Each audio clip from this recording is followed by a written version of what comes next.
अस्सलाम वालेकुम स्टूडेंट, कैसे हैं आप? उम्मीद है कि आप खैरियत से होंगे। आज की इस क्लास के अंदर हम डायरेक्ट इनडायरेक्ट स्पीच के बारे में पढ़ेंगे। ये हमारा पार्ट 2 है।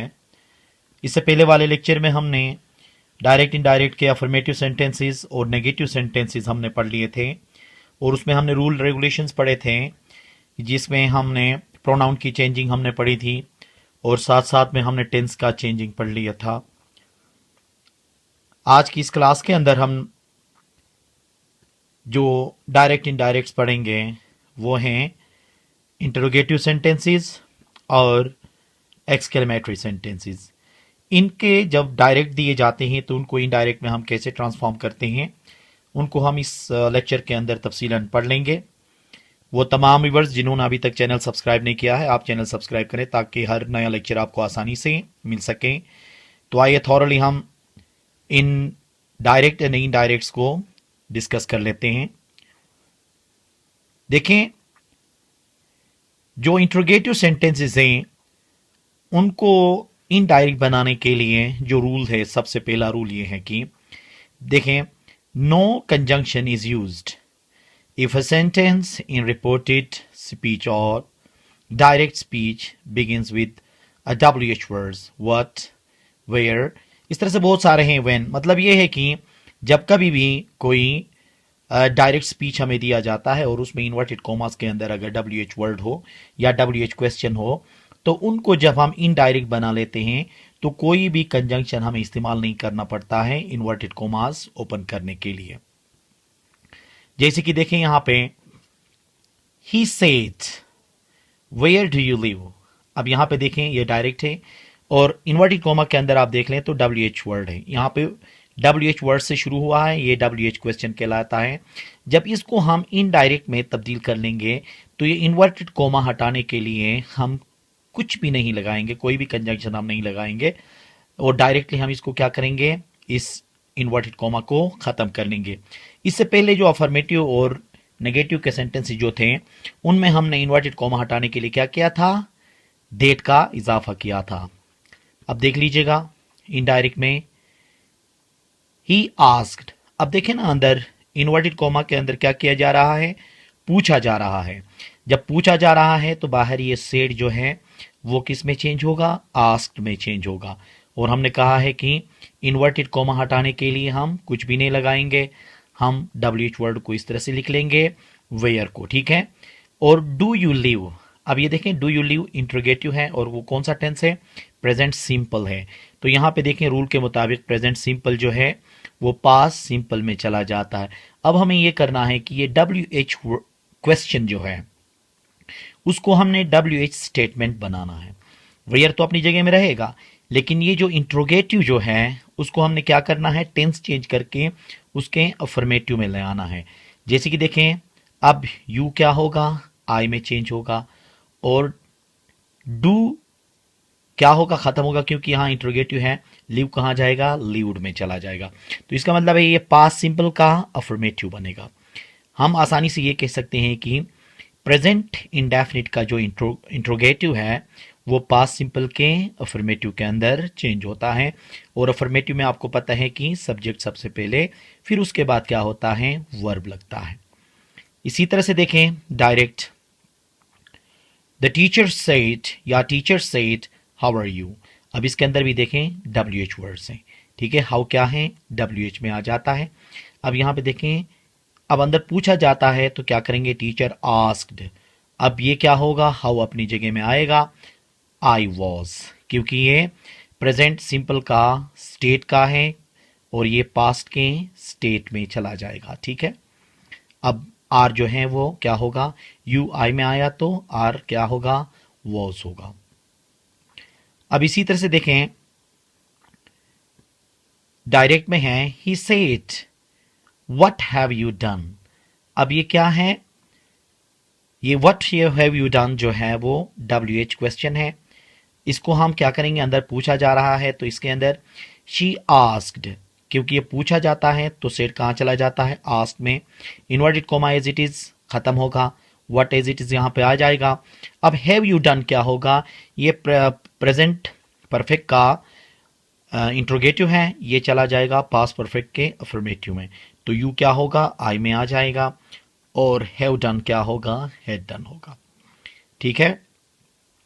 अब यहां पे देखें एक डायरेक्ट है, Aslam said why were they making a noise. इसका क्या होगा, डायरेक्ट में अंदर पूछा जाता है तो असलम आस्क्ड। अब वाई एज इट इज आएगा, क्योंकि WH से जो भी सवाल शुरू होगा उसका इन्वर्टेड कॉमा हटाने के लिए कोई कंजंक्शन हम यहाँ पे नहीं लगा लेते हैं। अब वर दे मेकिंग अ नॉइस, ये प्रेजेंट पास्ट प्रोग्रेसिव का इंट्रोगेटिव है, तो ये चला जाएगा पास्ट परफेक्ट प्रोग्रेसिव के अफर्मेटिव में। इंट्रोगेटिव से अफर्मेटिव में चेंज करना है। अब क्या होगा, दे एज इट इज आएगा, वर मेकिंग अ नॉइस कहाँ चला जाएगा, हेड मेकिंग अ नॉइस में चला जाएगा। अब यहां पे देखें, अब यहां डायरेक्ट स्पीच के अंदर he said have you solved paper. अब ये जो सवाल शुरू हुआ है ये क्या हुआ है, ये हेल्पिंग वर्ब से शुरू हुआ है। तो अगर हेल्पिंग वर्ब से कोई सवाल शुरू होता है तो उसके लिए यहां पे देखें रूल है, if a direct speech sentence begins with N auxiliary verb helping verb the joining clause should be if और वेदर। अब ये कह रहा है कि जब इन्वर्टेड कॉमा के अंदर जो सवाल बन रहा है अगर वो हेल्पिंग वर्ब से बने तो फिर इन्वर्टेड कॉमा हटाने के लिए या तो हम इफ लगा लेते हैं या तो हम वेदर लगाते हैं। बाकी ये जो इंट्रोगेटिव का जो सेंटेंस है इसको हमने क्या करना है, टेंस चेंज करके अफर्मेटिव में ले जाना है। ठीक है। अब देख लीजिए, ही सेड कहाँ चला जाएगा, आस्क्ड, क्योंकि इन्वर्टेड कॉमा के अंदर पूछा जा रहा है। ठीक है। अब ये इन्वर्टेड कॉमा हटाने के लिए हम क्या लगाएंगे, इफ। क्यों, क्योंकि सवाल हेल्पिंग वर्ब से शुरू हो रहा है। तो आगे क्या करना है देखें, यू क्या होगा, आई में आ जाएगा, हैव सोल्ड पेपर, ये पास्ट परफेक्ट बन के हैड सोल्ड पेपर में चेंज हो जाएगा। इसी तरह से देखें डायरेक्ट में है, she said does he speak English. अब ये भी सवाल जो बन रहा है ये हेल्पिंग वर्ब से बन रहा है। तो अगर हेल्पिंग वर्ब से सवाल बनता है तो इन्वर्टेड कॉमा हटाने के लिए यहाँ पे रूल में हमने क्या कहा, या तो इफ लगाएंगे या तो वेदर लगा देंगे। ठीक है। अब ये अंदर पूछा जा रहा है तो ही सेड किस में चला जाएगा, ही आस्क्ड। आगे क्या होगा देखें, इफ हम लगा लेंगे। ठीक है। और ये इंट्रोगेटिव जो है वो क्या होगा, अफर्मेटिव में चला जाएगा, लेकिन टेंस चेंज होके। अब ये ही एज इट इज इस तरह से आएगा, डज स्पीक इंग्लिश, ये प्रेजेंट इंडेफिनिट है तो ये चला जाएगा पास्ट इंडेफिनिट में। तो क्या होगा, स्पोक इंग्लिश। ठीक है। तो ये हो गए हमारे ये इंट्रोगेटिव सेंटेंसेस के इनडायरेक्ट्स। तो इंट्रोगेटिव सेंटेंस कितने किस्म के होते हैं, दो किस्म के होते हैं। एक तो WH से शुरू हो जाते हैं, एक हेल्पिंग वर्ब से शुरू हो जाते हैं। जो WH से शुरू होंगे सवालात उनको इनडायरेक्ट बनाते वक्त हम इन्वर्टेड कॉमास को एज इट इज क्या करते हैं, हम उठा देते हैं, कोई कंजंक्शन हम नहीं लगाते हैं। और WH जो क्वेश्चन है उसको WH स्टेटमेंट में चेंज कर लेते हैं। अब इसी तरह से देखें, लास्ट है, Ahmad said will you sing a song. अब यहां पे भी देखें जो सवाल बन रहा है इन्वर्टेड कॉमा के अंदर ये क्या है, ये हेल्पिंग वर्ब से बन रहा है। तो फिर हेल्पिंग वर्ब से बन रहा है तो इसको इनडायरेक्ट बनाते वक्त इन्वर्टेड कॉमा हटाने के लिए इफ का हम इजाफा करेंगे। जैसे कि देखें, अहमद आस्क्ड, क्योंकि अंदर पूछा जा रहा है, इन्वर्टेड कॉमा हटाने के लिए हमने इफ लगाया। फिर will you sing a song, ये क्या होगा, टेंस चेंज होकर पास में चला जाएगा और पास में ही अफर्मेटिव बनेगा। तो आई क्या बन के आ रहा है देखिए यहाँ पे, यू क्या होगा, आई बन के आएगा, विल वुड में चला जाएगा और सिंग अ सॉन्ग। ये हो गया हमारा इंटरोगेटिव सेंटेंसेस के किस तरह से हम लोग डायरेक्ट से इनडायरेक्ट बना लेते हैं। ठीक है। अब हम डिस्कस कर लेते हैं एक्सक्लेमेटरी सेंटेंसेस। अब एक्सक्लेमेटरी सेंटेंसेस को हम किस रूल के मुताबिक हम डायरेक्ट से इनडायरेक्ट में कन्वर्ट कर लेते हैं वो पढ़ लेते हैं। अब देख लीजिए, we change exclamatory sentences into indirect speech by applying the following rules। अब ये जो रूल्स हैं इनको फॉलो करते हुए हम exclamatory sentences के indirect बनाएंगे।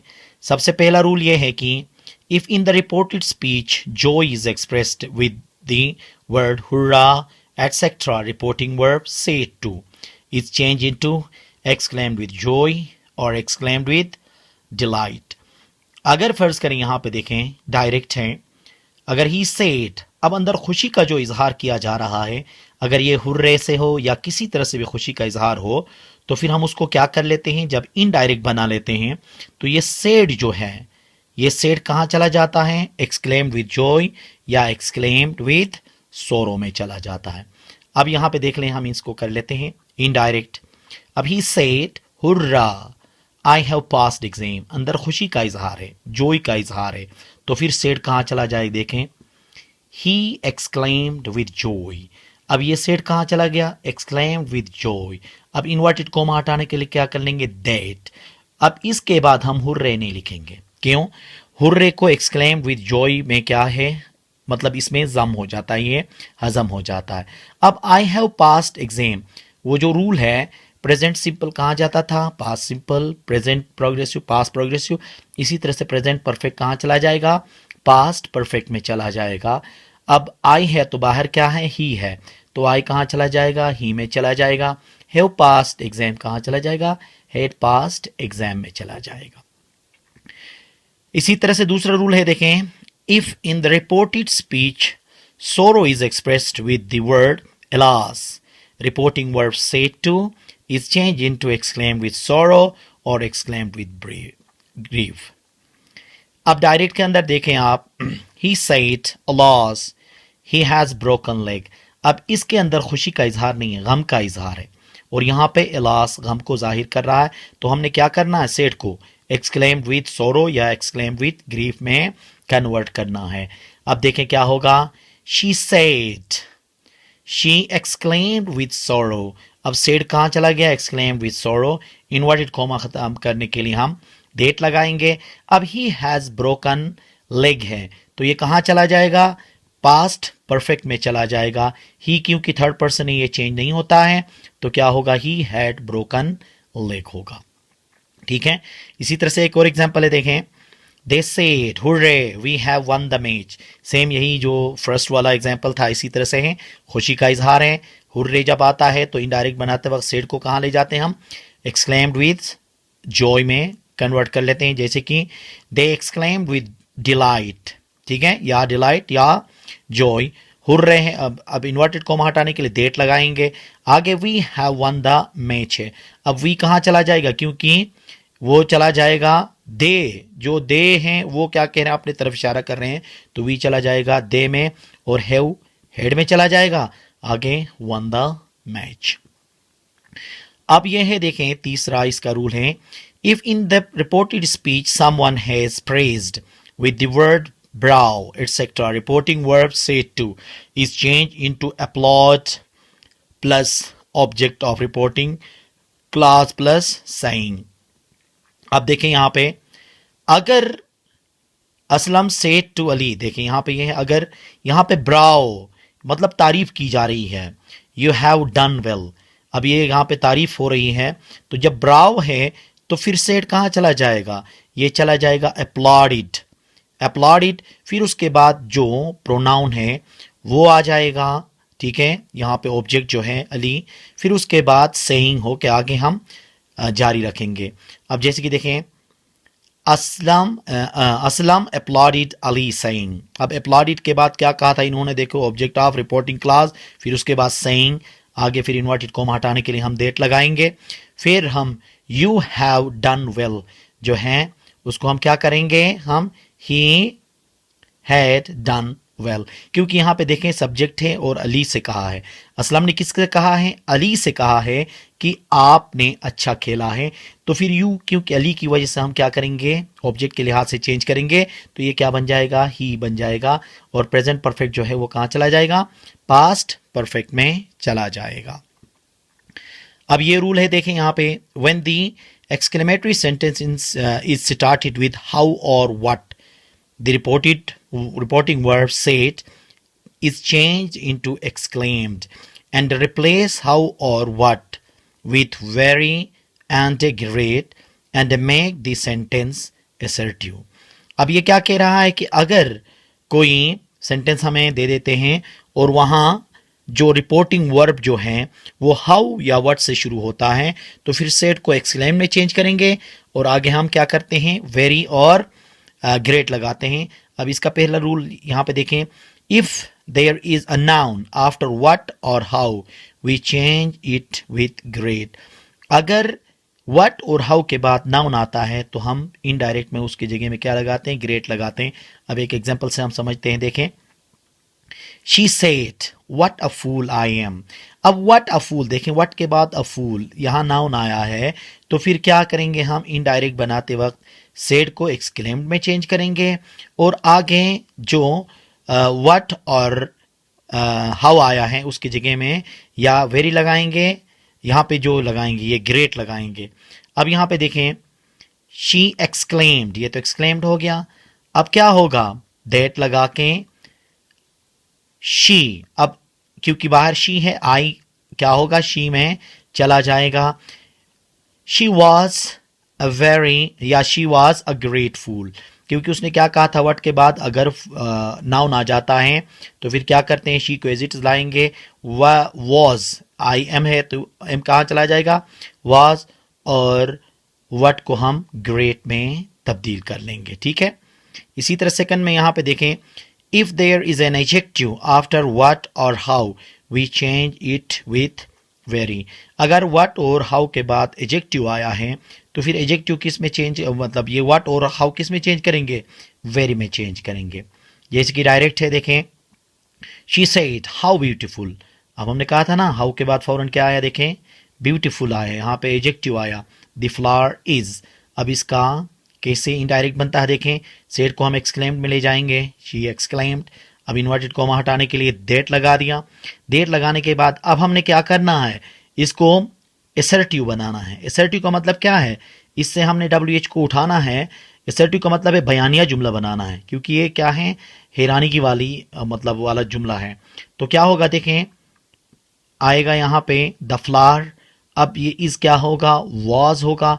अब हाउ को हमने क्या किया, वेरी में चेंज कर लिया और आगे क्या होगा, ब्यूटीफुल, उसके बाद एडजेक्टिव आ जाएगा, क्योंकि रूल के मुताबिक भी यही कहा था कि if there is an adjective after what और how we change it with very. इसलिए हमने क्या किया, यहाँ पे हाउ को वेरी में चेंज किया।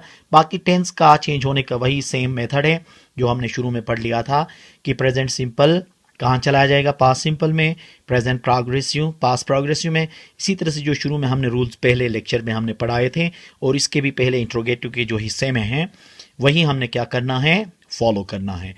तो ये था आज का लेक्चर जिसमें हमने इंट्रोगेटिव और एक्सक्लेमेटरी सेंटेंसेस को कवर कर लिया। इसके बाद का जो हमारा लेक्चर होगा वो हमारा इंपेरेटिव सेंटेंसेस और ऑप्टेटिव सेंटेंसेस पे होगा और आप इसको ज़रूर देखिएगा। उम्मीद है कि आज का ये लेक्चर आपको समझ में आया होगा। Thank you very much.